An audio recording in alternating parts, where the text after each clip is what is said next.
Lembra do caso daquela mulher que colocou fogo no carro do ex-companheiro em Balneário Camboriú? Pois é, isso aconteceu na semana passada. Toda a ação dela foi flagrada por câmeras de monitoramento e a nossa equipe conversou com o jovem dono do carro. Ele disse que a ex-companheira agora está ameaçando ele e os familiares. Continua? Depois do carro ainda? Que coisa, gente. Veja só.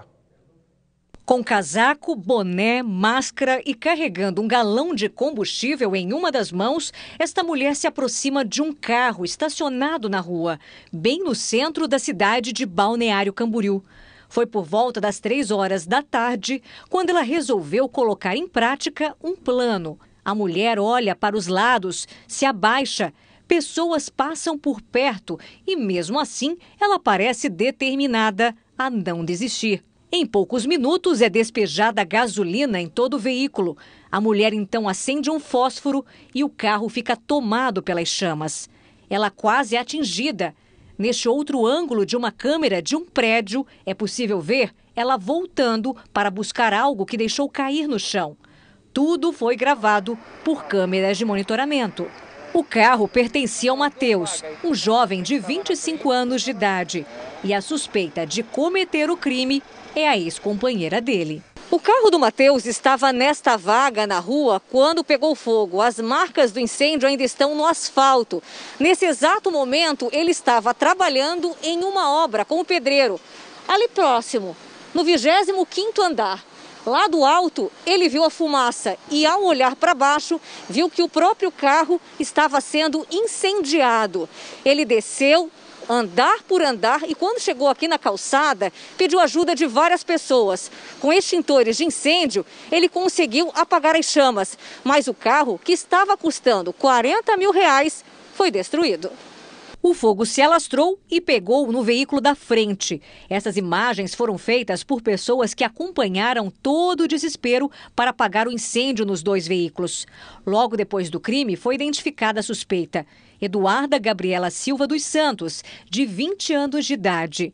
Ela teve apenas parte do cabelo queimada e não chegou a ser presa. A Polícia Civil ainda vai ouvir ela, as vítimas e testemunhas. Mas, por causa do coronavírus, os depoimentos foram agendados para setembro. Segundo o delegado responsável, a jovem poderá responder pelos crimes de dano às vítimas e também por incêndio criminoso. Procuramos Eduarda. Ela respondeu que ateou fogo no carro do ex-companheiro porque ele saiu de casa levando dinheiro. E depois nossa equipe tentou buscar mais informações, marcar uma entrevista.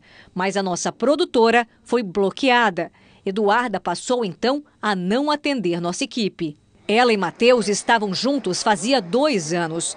Ele diz que terminou o relacionamento e 20 dias depois o carro foi incendiado. O rapaz explica que está sendo ameaçado por ela e que o relacionamento com a ex-companheira, com quem morava na mesma casa, era conturbado e cheio de brigas. Depois que eu terminei com ela não queria deixar eu sair de casa, tentou me agredir. E quando eu saí, ela começou a ameaçar, dizendo que não ia ficar por isso mesmo. Se eu estava achando que ia terminar, ia ficar numa boa, eu não ia não. Matheus foi orientado pelo advogado a não falar os motivos que o levaram a terminar o relacionamento com Eduarda. E vai processar a ex-companheira para que a jovem pague o prejuízo. Além de ter causado dano no patrimônio particular dele, do nosso cliente, de outra pessoa, ela também expôs a perigo de vida, a perigo de risco da integridade física das pessoas que passavam ali, inclusive do patrimônio. Bem em frente ao carro onde pegou fogo, ali ao local dos fatos, existia uma central de gás que, se não fosse a atuação rápida da população que se mobilizou ali com extintores e mangueiras e inclusive do Corpo de Bombeiros, poderia ter até causado um prejuízo muito maior, alguma explosão.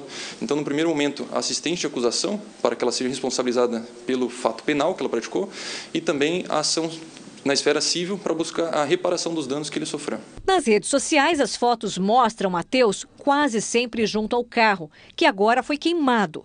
No último vendaval que atingiu Santa Catarina, o veículo tinha sido atingido por restos de construção da obra onde ele trabalha atualmente. Há pouco tempo, o patrão dele resolveu pagar o prejuízo e consertou todo o carro. O pedreiro agora vai ter que começar do zero. Eu comprei ele já faz 4 anos. Quando eu comprei ele, foi mais de 3 anos juntando dinheiro. Foi batalhado, eu trabalhava de servente, não era nem pedreiro. Queimou bastante o motor ali, as partes da frente ali, o teto solar, né? Ela, sabendo da minha situação, não pensou nem um pouco em mim. Entre términos e voltas, ela já tinha atacado fogo no meu carro, riscado. O celular, a mesma coisa, ela quebrou no joelho. Por ciúmes? Por ciúmes. E mesmo assim eu não conseguia enxergar isso daí, né? Gente, que estou impressionado com um negócio desse. Quebrar um celular no joelho? Nossa, que coisa é essa? Agora eu vou te falar uma coisa, quem faz isso é capaz de fazer qualquer coisa. É o que eu falei aqui no Balanço Geral quando obtivemos essa informação. Sabe aquela criança que chega no mercado lá e o pai leva para passear e ele avisa, ó, lá no mercado você não pede nada porque o pai está sem dinheiro, ou se tiver dinheiro o pai não vai dar e acabou, ou a mamãe.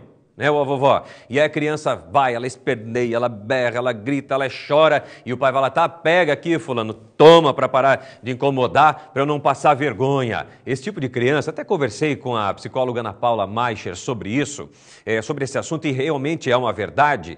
Esse recebimento desse produto, dessa birra, a partir de uma birra, né, de uma reivindicação, faz com que as pessoas, muitas vezes na sua formação, não tenham o quê? Uma estrutura do não, do receber o não, do não saber se frustrar. E muitas pessoas não sabem se frustrar, né? No término de um relacionamento, quando é demitido de um trabalho, quando algo não dá certo na vida. E a maldade que existe dentro de nós, ela acaba aflorando para algumas pessoas que não têm uma estrutura, às vezes de vida, de formação cultural, familiar e até mesmo espiritual. Então é realmente muito complicada essa situação. Lamentável, ele está em risco, né? E quando a gente fala aqui sobre casos cometidos por homens, a gente fala mesmo, e nesse caso é uma mulher que está provocando tudo isso, que poderia inclusive procurar uma ajuda psicológica para poder, né, passar por esse momento com mais dignidade e tranquilidade.